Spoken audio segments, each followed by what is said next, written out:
말씀드린 대로 오늘은 성령 강림 주일입니다. 이날은 예수님께서 부활하신 이후에 50번째 되는 날이기도 합니다.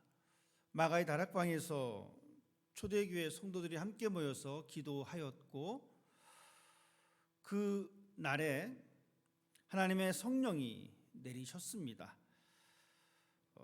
교회 절기에 따르면 성탄절과 부활절과 성령 강림절이 아주 중요한 절기로 꼽히기도 합니다. 특별히 성탄절은 예수님의 생일이라면 이 성령 강림 주일은 교회의 탄생을 기념하는 날이기도 합니다. 이 성령 강림 주일은 우리 오순절 절기와 같은 날입니다. 오순절을 맞이해서 함께 모여서 기도했다라고 사도행전은 기록해 주고 있습니다. 오순절 날이 이름에 그들이 다 같이 한 곳에 모였더니 호련히 하늘로부터 급하고 강한 바람 같은 소리가 있어 그들이 앉은 온 집에 가득하며 마치 불의 혀처럼 갈라지는 것들이 그들에게 보여 각 사람 위에 하나씩 임하여 있더니 그들이 다 성령의 충만함을 받아 성령이 말하게 하심을 따라 다른 언어들로 말하기를 시작하니라. 오순절, 즉 예수님께서 부활하신 그 50째 되는 그 날에 약속하신 대로 성령이 초대교회 백성들에게 임하였음을 볼 수가 있습니다. 그것을 기념하여서 우리는 부활절 이후 50번째 지난 그 날을 기념하며 이 시간 성령 강림 주일 예배로 함께 드리고 있습니다. 교회에는 다양한 사람들이 존재합니다. 이 말은 각자 맡겨주신 달란트와 은사가 다 다르다는 것입니다. 그런 달란트와 은사를 통하여 우리가 추구해야 할 것은 내가 가지고 있는 이 은사, 내가 가지고 있는 이 달란트를 통해서 내 신앙의 척도를 자랑하고 내세우는 것이 아니라 하나님께서 나에게 주신 그 은사를 통해서 내가 어떻게 하나님을 경배할 것인가, 내가 어떻게 하나님을 예배할 것인가 라는 고민이 우리의 삶 가운데 있어야 합니다.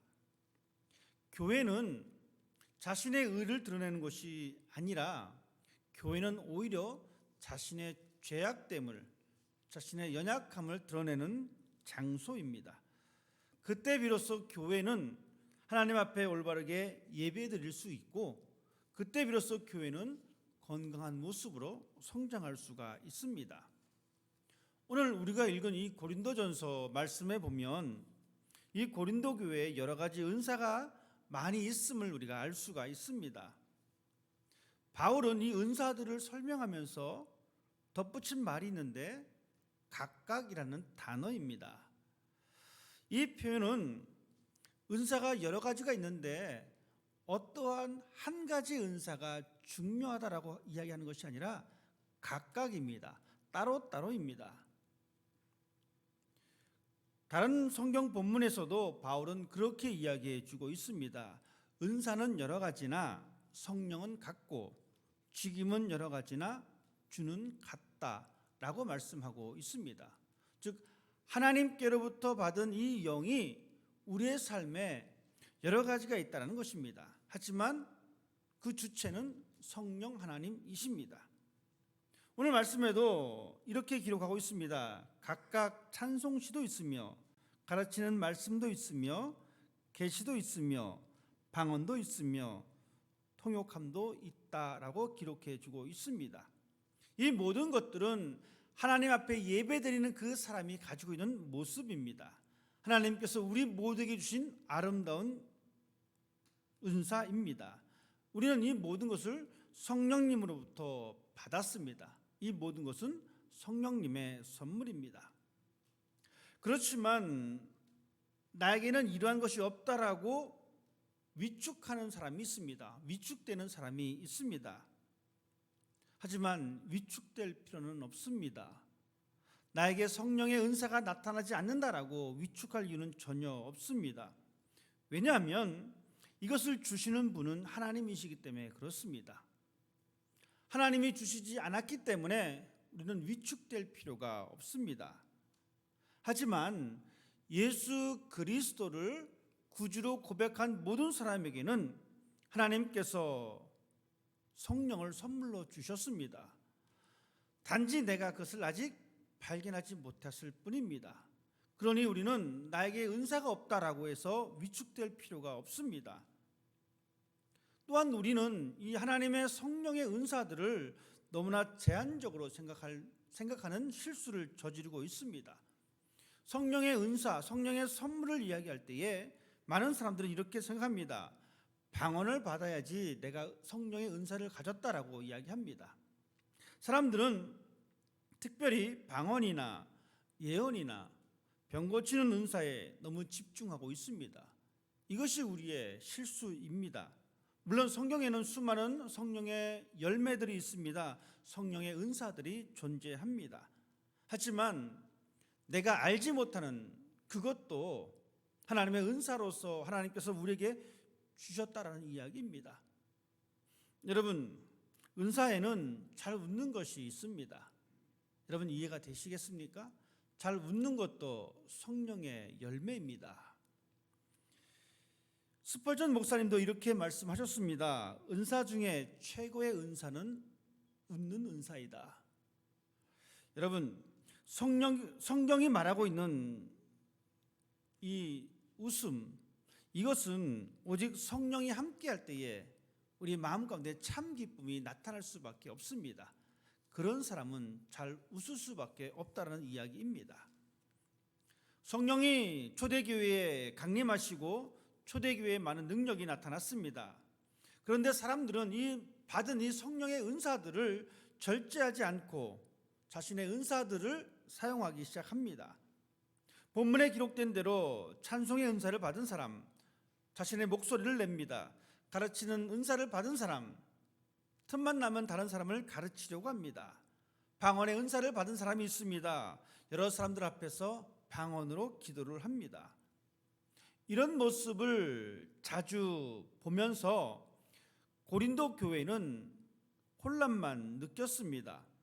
그렇기 때문에 바울은 이야기하기를 방언과 예언을 혼자서 독차지하지 말 것을 이야기합니다. 그리고 방언을 이야기할 때에, 예언을 이야기할 때에 순서대로 하고 반드시 그 말을 알아들을 수 있도록 통역을 하는 사람을 세우라라고 이야기하고 있습니다. 오늘 이 본문의 말씀은 2000년 전의 사건입니다. 그때 당시의 예배의 모습의 한 모습이기도 합니다.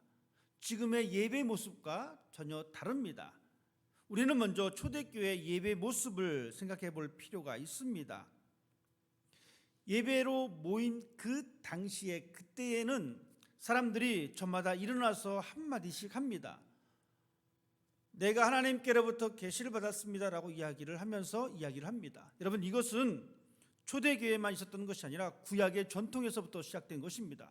회당에서 하나님 말씀을 내가 이렇게 받았습니다라고 말을 합니다.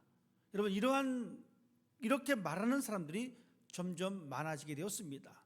예를 들어서 지금 여기 앉아 계신 분들 가운데 7사람이 갑자기 일어나셔서 제가 하나님께로부터 계시를 받았습니다라고 이야기하게 되면 어떻게 되겠습니까? 참 혼란스럽습니다.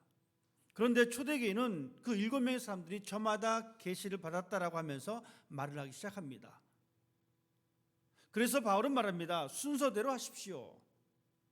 첫 사람이 계시를 받아서 이야기하다가 두 번째 사람이 계시를 받았다라고 할 때는 첫 번째 사람은 멈추십시오. 그리고 두 번째 사람이 하십시오. 왜냐하면 이것이 초대교회의 예배의 모습이었기 때문입니다. 또한 방언 기도도 마찬가지입니다. 방언으로 기도하는데 방언의 은사를 받지 못한 사람들은 그것이 무슨 말인지 알아들을 수가 없습니다. 그러니 당연히 소외를 받을 수밖에 없는 상황입니다. 그래서 바울은 말합니다. 방언을 할 때에는 반드시 그 방언을 통역할 사람이 있을 때에 하십시오라고 이야기합니다. 그것은 이 공동체의 질서를 위함입니다. 바울은 이 초대교회의 이 특성을 이야기하면서 교회 공동체가 어떠한 모습으로 가야 될 것인가를 말씀해 주고 있습니다. 2000년이 지난 지금 우리는 이 말씀을 통해서 우리의 모임이 어떠한 모임으로 변해야 될 것인가를 다시 한번 고민할 수밖에 없다는 이야기입니다. 하나님은 하나님의 성령의 선물 은사를 통해서 교회가 건강하고 아름답게 성장하기를 원하십니다. 우리는 이 본문의 말씀을 통해서 분명히 깨달을 것은 하나님께서 우리 모두에게 주신 성령의 선물을 통해서 교회의 덕을 세우는데 앞장서는 사람이 되어야 된다는 이야기입니다. 하나님의 성령을 우리 모두에게 주셨습니다. 그리고 우리 모두에게 하나님의 은사를 주셨습니다. 이 모든 것은 이 교회 공동체에 필요한 것들입니다. 하지만 중요한 것은 이 모든 은사를 활용함에 있어서, 사용함에 있어서 절제가 필요하고 상호 보완적인 그런 관계가 반드시 필요하고, 하나님의 선물인 이 성령의 은사들은 교회의 덕을 세우기 위한 수단과 방법이다라는 이야기입니다. 그런데 우리가 종종 갖는 실수가 있습니다. 그것은 바로 이것입니다. 내가 받은 은사가 제일 소중하고 가치 있다라고 생각하는 생각입니다. 물론 하나님께서 각 사람에게 주신 것은 소중한 것은 사실입니다. 그렇지만 그러한 은사들이 자신의 경건함과 내 신앙의 어떤 신실함을 드러내는 수단이 된다면 이것은 결코 잘못된 모습입니다. 은사를 통해서 상대방의 신앙을 저울질하는 것은 교만한 것입니다. 자신의 신앙의 우월감을 드러내려고 하는 것은 하나님 앞에서 죄입니다. 마치 세리 앞에서 기도했던 바리새인의 모습과 같습니다. 이런 모습은 차별을 통해서 자신의 의를 드러내는 것이고 하나님의 이 공동체인 이 교회 공동체를 깨뜨리는 행위이기 때문에 그렇습니다. 내가 받은 은사가 다른 사람에게 없을 수도 있고 다른 사람이 받은 은사가 내게 있을 수도 있습니다. 여러분, 왜 그러냐면 이 은사는 나의 노력의 결과가 아닙니다. 내가 찾으려고, 내가 얻으려고 부단히 애쓴다고 얻어지는 것이 아닙니다. 성령은 하나님의 선물입니다. 그렇기 때문에 우리들은 이것을 가지고 내 신앙의 어떤 우월감을 드러낸다거나 다른 사람의 신앙을 판가름하는 이 잣대로 사용해서는 결코 안 됩니다. 대신에 말하기를 바울이 말한 것처럼 하나님께로 받은 이 성령의 은사는 하나님의 몸된 교회의 질서와 덕을 세우는 데 사용될 뿐입니다.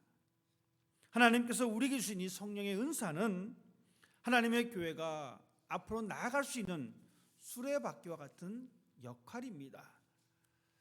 그렇기 때문에 우리 모두에게 필요한 것은 질서입니다. 하나님은 무질서의 하나님이 아니라 화평의 하나님이십니다. 교회는 그런 모습을 가지고 있어야 합니다. 우리 모두는 교회의 질서를 위해서 절제하는 사람이 되어야 합니다. 초대교회 사람들은 그것을 절제하지 못했습니다. 내가 방언을 받았으니 나는 방언을 말하겠다라고 이야기합니다. 다른 사람이 알아듣든 알아듣지 못하든 상관없이 자신의 은사만 내세웠습니다. 그렇기 때문에 바울은 말합니다. 스스로를 절제해서 질서 있게 교회 공동체를 세워나가야 된다라고 말합니다. 특별히 32절, 33절 말씀을 이렇게 기록하고 있습니다. 예언하는 자들의 영은 예언하는 자들에게 제재를 받나니 하나님은 무질서의 하나님이 아니요 오직 화평의 하나님이시니라. 이 말씀의 의미는 이렇습니다. 하나님의 말씀을 받아 전하는 사람은 자신의 마음을 자제해야 한다는 것입니다. 바울 당시에 그때 사람들은 내가 하나님의 계시를 받았으니 내가 이야기하겠다라고 서로 다퉈서 이야기를 합니다. 그렇기 때문에 교회가 더욱더 혼란스러워졌습니다. 바울은 이것을 방지하기 위해서 절제와 질서를 이야기합니다. 하나님은 어지러움의 하나님이 아니요 하나님은 화평의 하나님이십니다. 하나님은 이 교회를 통해서 질서를 세우시고 이 교회가 화평스럽게 나가기를 원하신다라고 우리에게 말씀해 주고 있습니다. 우리는 하나님께로부터 성령의 은사로 달란트를 받은 사람입니다. 여러분 모두는 성령의 은사가 있는 사람입니다. 하지만 이 은사를 가지고 교회 공동체를 섬기는데 절제가 없다면 이것은 혼란만 불러일으킬 뿐입니다. 절제가 없는 방언과 예언은 공동체의 신앙을 위험하게 만듭니다. 이것은 교회뿐만 아니라 우리의 가정도 마찬가지입니다. 우리의 가정에 절제가 없다면 우리의 가정은 흔들릴 수밖에 없습니다. 우리 교회에 절제가 없다면 이 교회 또한 흔들릴 수밖에 없습니다. 그래서 갈라디아서는 이 성령의 열매를 이야기하면서 마지막에 절제를 이야기합니다. 절제가 그만큼 소중하다는 것입니다. 절제 없는 은사는 오히려 교회 공동체에 혼란만 가져올 뿐입니다. 이것은 하나님의 성품과는 전혀 상관이 없습니다. 하나님은 질서의 하나님이십니다. 하나님은 이 땅에 세우신 이 교회가, 성도들의 이 공동체가 질서 있고 화평스러운 공동체가 되기를 원하십니다. 우리 모두는 하나님에게 은사를 받은 사람입니다. 그것이 무엇이든지 간에 아주 소중하고 가치 있는 것들입니다. 우리는 그것을 통해서 우리가 드리는 이 예배를 더욱더 아름답게 만드는 사람이 되어야 합니다.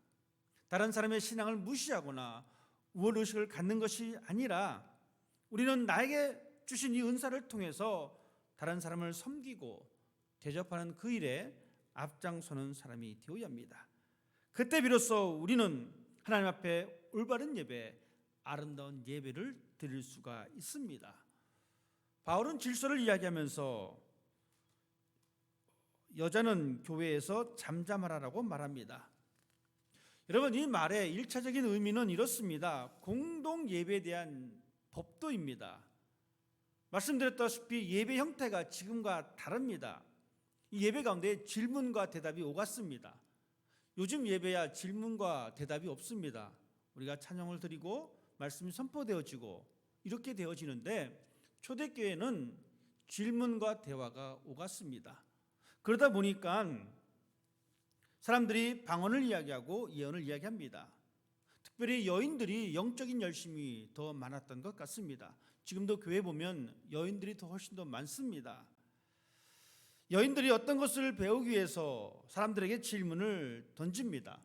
이 질문이 너무나 많다 보니까 예배의 질서가 무너진 것입니다.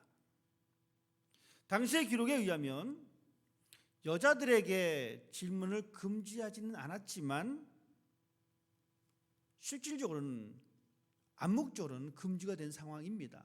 여러분, 2000년 전의 사건입니다. 그렇기 때문에 바울은 말합니다. 여자는 교회에서 잠잠하라. 이 말은 예배의 질서를 지키기 위해서 좀 자제하라는 이야기입니다. 그리고 어떤 궁금한 것이 있으면 남편에게 물어봐라 라는 이야기입니다. 이 말의 의미는 바울이 어떤 차별을 가지고 대한 것이 아니라 모든 것을 조화롭고 질서 있게 예배의 덕이 되는 그러한 모습을 가지고 예배를 드리라라는 이야기입니다. 우리가 드리는 예배가 그러해야 합니다. 우리가 드리는 삶의 예배 모습이 그러해야 합니다. 우리의 삶의 모습이 질서가 있어야 합니다. 이 말은 본이 되어야 된다는 이야기입니다. 여러분의 신앙의 모습이 어느 곳에 있든지 간에 본이 되는 사람이 되어야 합니다. 왜냐하면 우리 모두는 하나님의 은사를 가지고 있기 때문입니다. 성령의 힘을 가지고 있기 때문에 그렇습니다. 그 힘을 가지고 내가 다른 사람에게 어떠한 본이 될 것인가, 이것이 우리의 신앙의 고민이기도 합니다. 교회에 나와서 대접을 받고 존귀함을 받으려고 하는 것은 잘못된 것입니다. 오히려 우리는 교회를 세우는 사람이 되어야 합니다. 교회에 덕을 끼치는 사람이 되어야 합니다. 여러분, 어떤 마음 자세를 가지고 이 자리에 나와 계십니까? 물론 우리는 존귀함을 받기에 충분히 자격이 있는 사람입니다. 그렇지만 교회에 올 때만은 달라야 합니다. 교회에 부족한 것이 무엇인지, 내가 신경 써야 할 부분이 어떤 부분인지 그것을 생각하면서 우리는 교회에 나와서 이 자리에 앉아서 예배드리는 사람이 되어야 합니다. 내가 어떻게 다른 성도와 조화를 이룰 것인지, 내가 어떻게 협력할 것인지, 이 모습이 있을 때에 우리 그레이스 공동체는 하나님께서 기뻐하시는 더욱더 아름다운 공동체가 될 수가 있습니다. 그 역할이 우리 모두에게 주어졌습니다. 그때 비로소 교회가 살아납니다.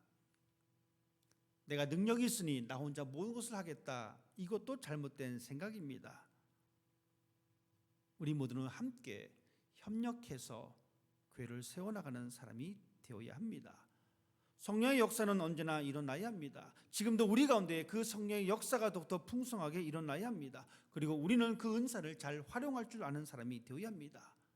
그렇지만 그것을 품위 있게 질서 있게 사용하는 사람이 되어야 합니다. 즉 다른 사람의 본이 되는 그 신앙의 모습이 될 것을 우리는 생각해 볼 수가 있습니다.